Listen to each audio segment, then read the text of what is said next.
underneath, this is our hot water heater. Like we mentioned before, in order for the hot water heater to turn on, you gotta click on the inverter.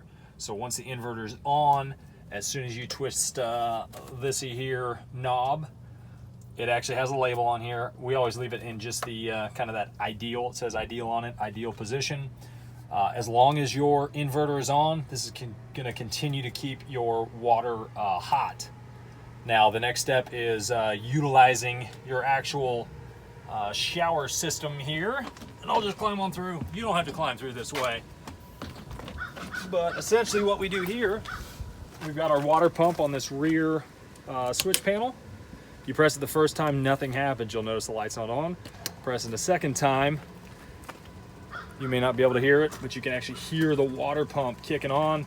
We got water in these jugs here. Here's our shower handle, and from here, as soon as we turn on this little knob, you got your cold and your hot knob.